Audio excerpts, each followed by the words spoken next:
महाराज, ये आपको पता है हमारे नगर में बहुत ही बड़े और नानी माता जी बुला रहे हैं। अरे माता जी और महात्माओं का काम ही क्या है, एक नगर से दूसरे और दूसरे से तीसरे। अरे इन सब से हमें क्या लेना देना है महाराज? नहीं महाराज, यदि हमें संसार में कोई सच्ची राह बताने वाला है तो वो केवल हमारे संत ही है। ये तो बिल्कुल सही कहा। और वे इतने चतुर होते हैं कि सही राह बताते बताते कह देते हैं ये छोड़ दो, ये नियम ले लो, वगैरह वगैरह। और महारानी, आप जानती हो राजकाल में ध्यान वगैरह नहीं होते हैं। नहीं महाराज, वे सत्य है। वे कोई नियम वगैरह नहीं देते हैं, बल्कि नियम के प्रति हमारे भाव जगाते हैं। फिर व्यक्ति स्वयं ही नियम ले लेता है। तो क्या आप उनके दर्शन को चलेंगे महाराज? महारानी अब इतना कह रही है तो हम चल तो सकते हैं, लेकिन एक शर्त पर। हम कोई नियम वगैरह नहीं लेंगे। जैसी आपकी इच्छा महाराज। चलिए। धर्म स्नेही भव्यात्माओं, तो आज के हमारे प्रवचन का सार यही है कि हमें संसार में सुख पाने के लिए जीवन को संयमित बनाना बहुत जरूरी है। अगर हम पाप पूरे ना छोड़े, परंतु उन्हें कम से कम तो करना चाहिए। तो इसीलिए हमें ब्रह्म मुहूर्त में उठना चाहिए। कैसा भी अतिथि आए उनका स्वागत करना चाहिए और हमें क्रोध नहीं करना चाहिए। इससे हमारे जीवन में आनंद ही आनंद बरस जाएगा। तो चलिए, आज का प्रवचन हम यहाँ ही पूर्ण करते हैं। ओम नमः, सबको क्षमा, सबसे क्षमा।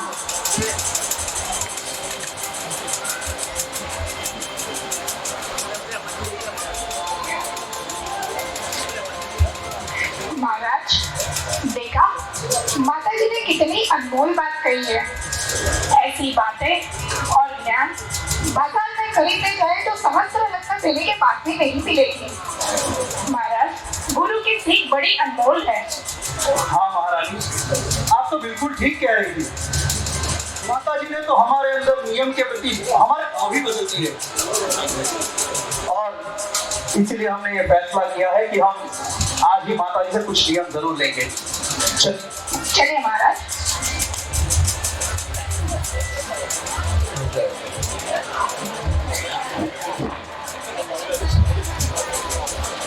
वंदना माता जी। आशीर्वाद। माता जी, आपने प्रवचन में जो नियम बताए हैं वो तीनों नियम हम लेना चाहते हैं। अच्छा, तो क्या तुम्हारे पतिदेव भी यहाँ नियम लेंगे? हाँ माता जी, हम दोनों वे नियम लेना चाहते हैं। यह तो बड़ी अच्छी बात है। ये आप दोनों का नियम लेने का भाव बना है। तो सुनिए, पहला नियम है कि हमें ब्रह्म मुहूर्त में उठना चाहिए और सर्वत्रय देव दर्शन करना चाहिए। दूसरा नियम है कि हमें अतिथि, चाहे वो शत्रु भी क्यों ना हो, उनका स्वागत आदर पूर्वक करना चाहिए। तीसरा नियम है कि हमें क्रोध नहीं करना चाहिए। अगर क्रोध आए भी तो हमें 7 कदम पीछे चले आना चाहिए। इससे आप दोनों के जीवन में आनंद आनंद बरस जाएगा। जी माता जी। 9 बार नमोकार मंत्र पढ़ के ये नियम ग्रहण कीजिए।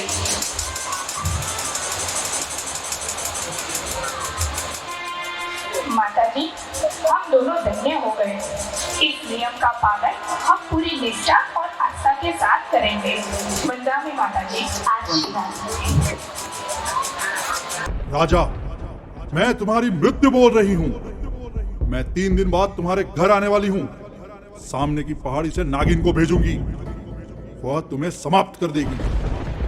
सम्राट, तुम्हें जो भी तैयारी करनी है मृत्यु महोत्सव की, वो प्रारंभ कर दो। अरे ये कैसा स्वप्न था? मेरी मृत्यु होगी वो भी 3 दिन बाद? सामने की पहाड़ी से नागिन आकर डसेगी? नहीं नहीं, पर कहते हैं कि आकाशवाणी तो हमेशा सच होती है। ये तो माता जी के नियम के कारण हम ब्रह्म मुहूर्त में उठने लगे और इसी वजह से हमें पता चला कि हमारी मृत्यु 3 दिन बाद होगी, वो भी सामने की पहाड़ी से। कैसे? क्या हुआ महाराज, आप चिंतित लग रहे हैं? कोई परेशानी वाली बात है? हाँ महारानी, पर आप उसकी चिंता मत कीजिए। नहीं महाराज, साफ साफ बताइए, यदि कोई परेशानी वाली बात है तो उसमें हम काम नहीं आएंगे तो और कौन काम आएगा? महारानी, हम आपको ये बात बताकर दुखी नहीं करना चाहते। महाराज, आप पहेली मत बुझाइए, स्पष्ट बताइए। यदि हम आपके सुख के साझीदार हैं तो दुख में भी बराबर के भागीदार हैं। महारानी, अगर आप सुनना ही चाहती है तो सुनिए। आज ब्रह्म मुहूर्त में एक आकाशवाणी हुई और उसी में हमें पता चला कि 3 दिन बाद हमारी मृत्यु होगी, वो भी किसी नागिन के हाथों जो सामने की पहाड़ी से आएगी। महाराज, आप भी ये सपने और आकाशवाणी जैसी बातों में आ गए। सपने सच नहीं होते महाराज, ये सब तो बेकार की बात, कुछ नहीं। महारानी, आप तो जानती है कि ब्रह्म मुहूर्त में हुई आकाशवाणी हमेशा सच होती है। अरे क्या तीर्थंकरों की माताओं को 16 सपने क्या ब्रह्म मुहूर्त में नहीं आए थे? क्या वे सब साकार नहीं हुए थे?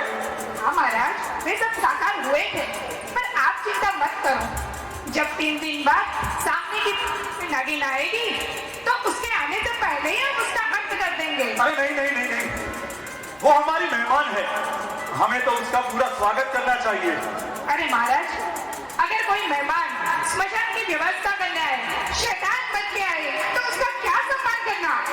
महारानी, आप भूल रही है, हमने नियम लिया है माता जी से कि हमारे घर कैसा भी अतिथि आए, हम उसका स्वागत पूरे आदर और सत्कार के साथ ही करेंगे।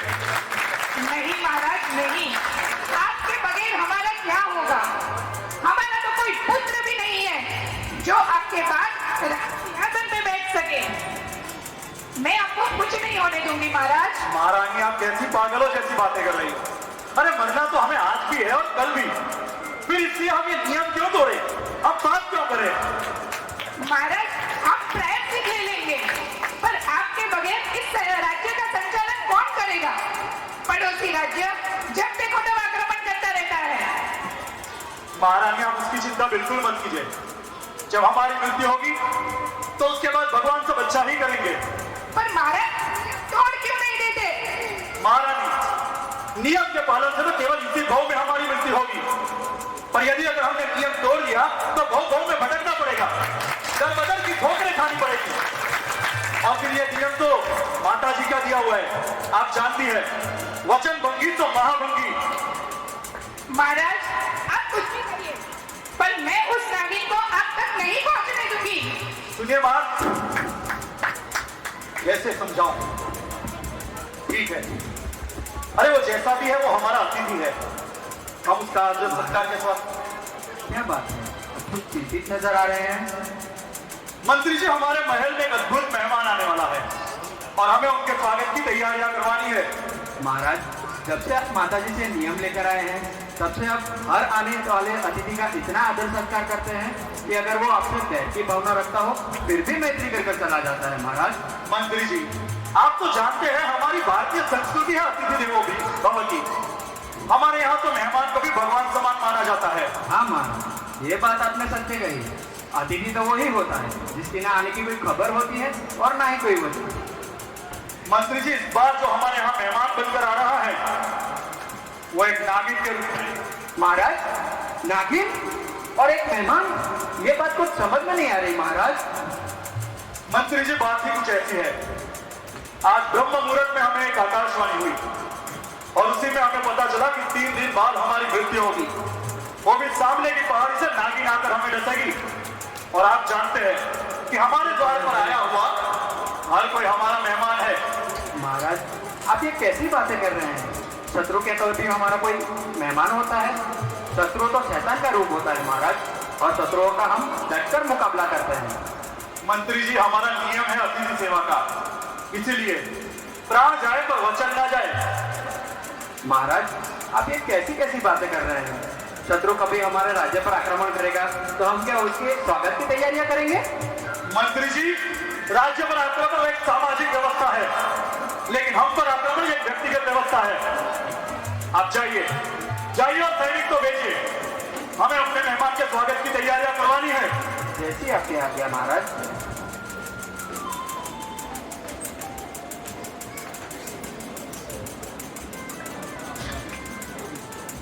महाराज की जय हो, महाराज की जय हो, महाराज की जय हो।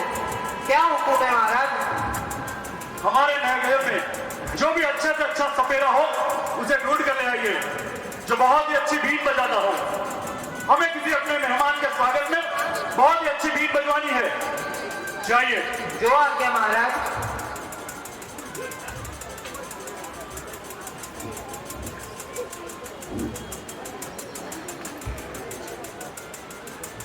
महाराज, आपकी आज्ञा हो तो मैं कुछ पूछना चाहता हूँ महाराज। क्या हुआ मंत्री जी, आप वापस आए?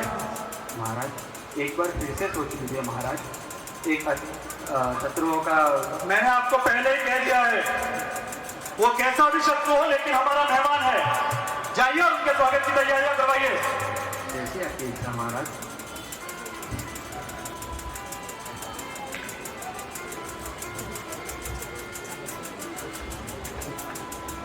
महाराज की जय हो, महाराज की जय हो। ये तो मेरा बहुत अच्छी बीट बजाता है महाराज। आप एक और काम कर दीजिए, हमारे नगर में जो मेहमान आ रहा है वो सामने की पहाड़ियों से आएगा और वो एक नागिन के रूप में आएगी। क्या नागिन? और हाँ, पूरे नगर में ये बात फैला दो कि कोई उसे मारेगा नहीं। और हाँ, नगर में हर जगह उसकी तैयारियां करवाई जाए।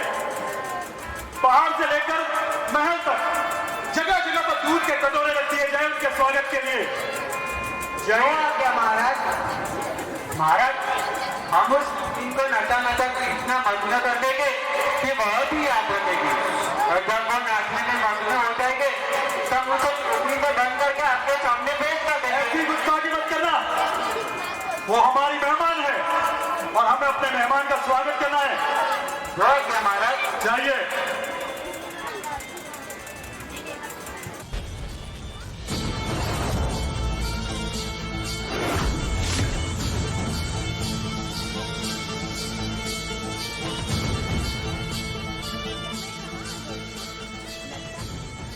यहाँ तो किसी के स्वागत की तैयारियां चल रही है। वापस चलती हूँ। हे नागिन, कहाँ वापस जा रही है? तुम ठीक रास्ते पर आई हो। जिस काम से तुम्हें भेजा गया है वह कार्य पूर्ण करो। नहीं, ये मैं नहीं कर सकती। जहाँ मेरे स्वागत हो रहा है और मैं वही खंजर मारने जा रही थी। नहीं, ये मुझसे नहीं।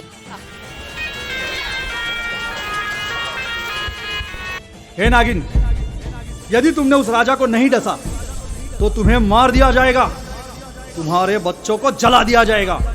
जाओ, उस राजा को खत्म कर दो। दयालु राजा को नहीं मार सकती। वैसे भी हमारे यहाँ दयालु राजाओं की कमी है और मैं उसी राजा को मार दूं? नहीं, ये नहीं हो सकता। और जो हम पर उपकार करे उसका बदला हम उपकार से ले? नहीं, ये नहीं हो सकता।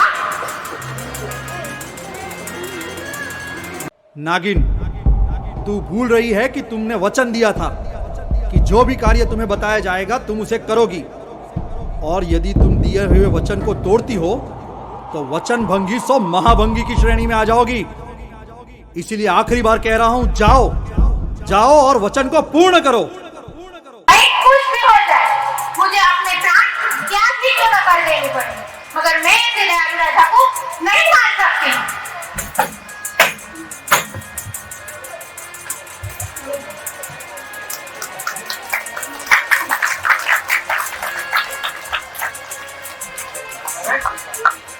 वह नागिन तो मर गई, मेरा तो अपने क्या करेगा? चलो बात करते ही। अरे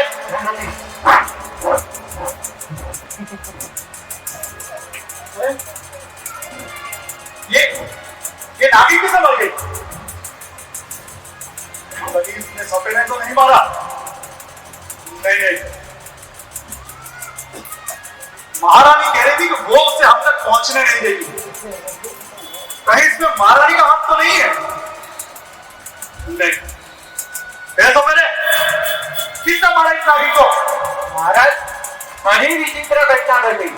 जब यह नागिन आपको मारने के लिए आ रही थी तो उनसे चारों तरफ इतना सत्तर देखा तो वो वापस चलने लगी। तभी तभी एक आकाशवाणी हुई कि जा नागिन राजा को मार गया। फिर क्या हुआ? महाराज बार बार आकाशवाणी नागिन को आपको मारने के लिए भेज रही थी, लेकिन नागिन ने आपका करुणावती सत्तर को देखकर स्वयं को प्राण दे दिए। महाराज स्वयं को प्राण दे दिए।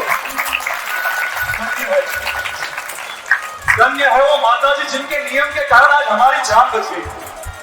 यदि हमें दूसरा जीवन मिला है तो केवल माता जी के उन नियमों की वजह से। और जब ये बात महारानी को पता चलेगी तो वे तो बहुत खुश हो जाएगी। सैनिकों, महाराज की जय हो, महाराज की जय हो। क्या आदेश है महाराज? इस नागिन का अंतिम संस्कार शाही सम्मान से किया जाए। जो आज्ञा महाराज।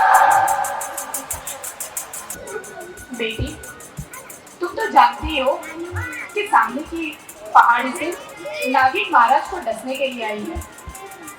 जब महाराज नहीं रहेंगे तब इस राज्य की देखभाल कौन करेगा? पड़ोसी राज्य बार बार आक्रमण करता रहता है, इसीलिए मैंने तुम्हें ये राजकुमार के कपड़े पहनाए हैं। हाँ माता जी, आप सही कह रहे हैं। राज्य की रक्षा मैं पूरे साहस और निडरता के साथ करूँगी। राज्य की रक्षा के लिए हम कुछ भी कर सकते हैं।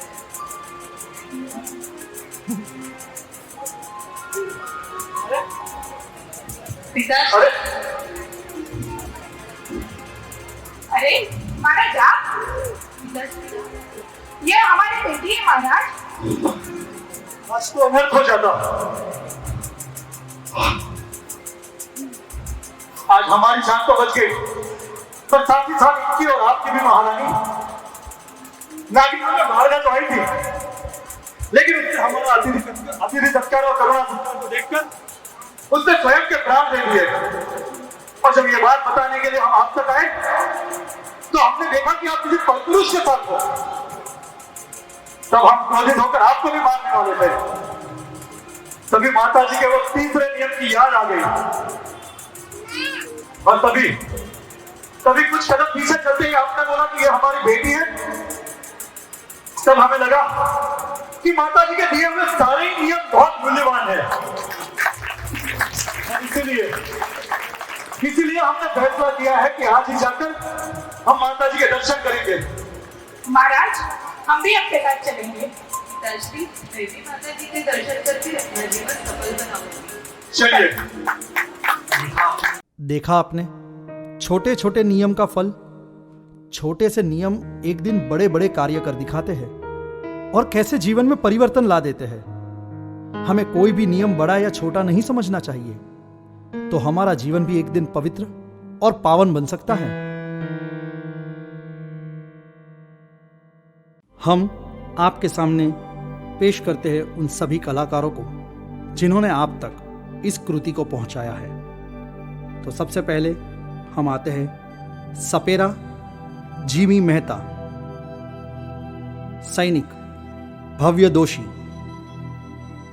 नागिन कोमल सनी कोठारी, बेटी मैताली पृथ्वी दोषी, मंत्री देवांग विजयभाई गांधी, माताजी स्नेहा नैतिक दोषी, रानी पमिता प्रतीक दोषी, राजा रोहन विनोद भाई गांधी।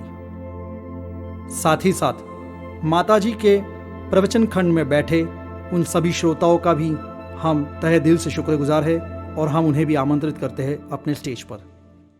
सूरत 70 जिला युवक मंडल आभारी है सूरत 70 जिला दिगंबर जैन मित्र मंडल के, जिन्होंने हमें यह मंच दिया ताकि हम आप तक इस प्रस्तुति को ला सके।